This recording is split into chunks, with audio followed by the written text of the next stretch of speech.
You think people love drill for the sound or the violence that it promotes? I mean, violence was always here. Because I feel like there's like so much drama and shit that's actually behind some of these lyrics. Like this upcoming K-Flock kid is allegedly beefing with his cousin. Like, but you know, it's that. based on what the fans want to see. Because there's some people who listen to gospel music in the morning. They're not checking for drill. And there's people that listen to real hip hop music. Not saying drill music ain't part of hip hop, it's all part of the music culture. It's like, are people forgetting that there's death metal out music? There's death metal. Facts. You know what I'm saying? So people talk about drill music. I don't see no drill rapper with too many skulls and veins and roses and flags burning. And it's a whole nother world where people are mosh pitting. Like, you know what I'm saying? Like, it's what you can't just categorize like drill music to be that bad when there's like mushrooms being passed out at a whole nother party. You know what I'm saying? Right. So the problem I think with drill music is that people take the content and take it away from the music and bringing it to real life. It's like watching wrestling and want to go fucking do a suplex to your man because you saw it on TV. And people relive these fucking episodes out. So if everybody got a Pooh Shiesty mask, everybody has one. Yeah. Right?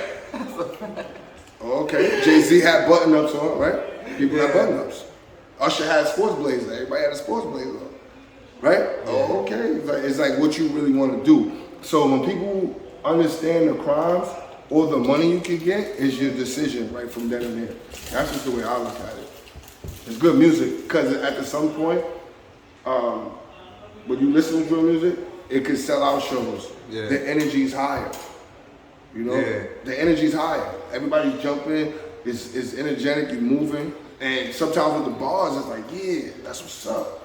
But sometimes some people will judge your bars, and that's the end of your show. Yeah. With the music, once it's up, it's up. You just gotta come with that energy, and it's the same with both. So that's why, you know, I have that project Boom Bap to Drill Rap, and that's why I think like getting best of both worlds is, and I'm happy to be in this climate because it works for me. Right. You know what I mean? Because I'm not judgmental when it comes to music. I had an interview with Tim Vocals, and he said, "Saying because the times will fuck you up, because you'll become a drill rapper. I'm gonna ill, and drill will be gone next year. Drill music is gonna be gone by next year. I don't know.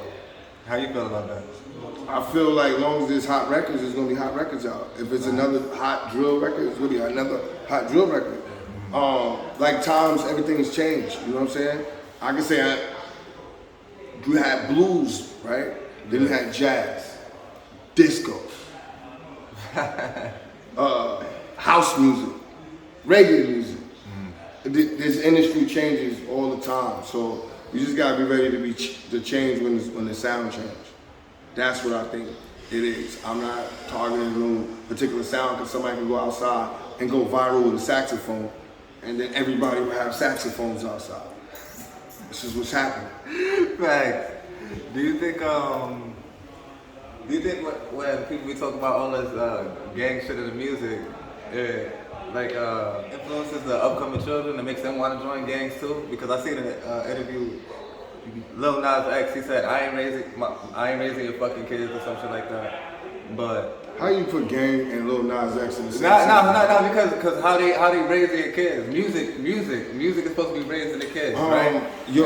When you read certain books, right? I'm just saying, when you read certain books, like media controls the outlet on how people want to think. So if the media agenda is pushing that agenda, most likely a lot of the times that's where the culture's going. So now I say that to say this.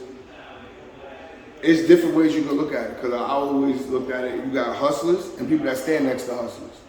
And then you have the plug. You have just a tough dude, a gangster, and a gang member, right? You can almost decide where their life is headed if they're getting money together or they causing chaos. It's all the same path, even pastors.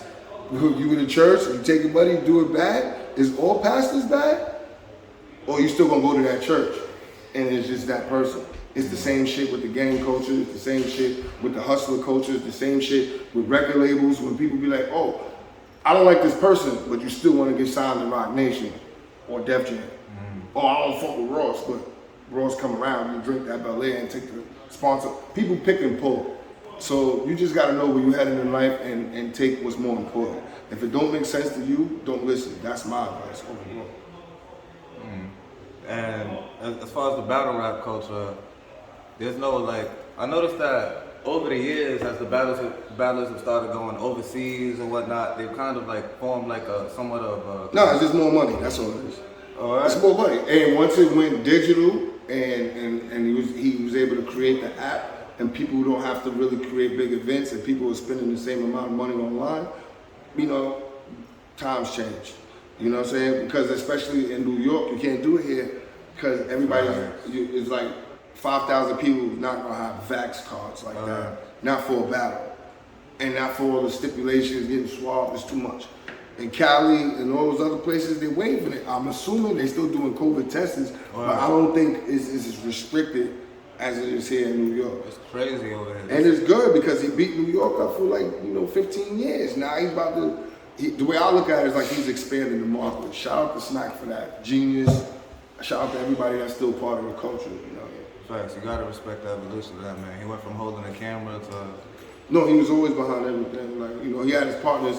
Smack is one of the smartest guys I met in this industry and really live off what he do, which inspired me to live off what I love to do.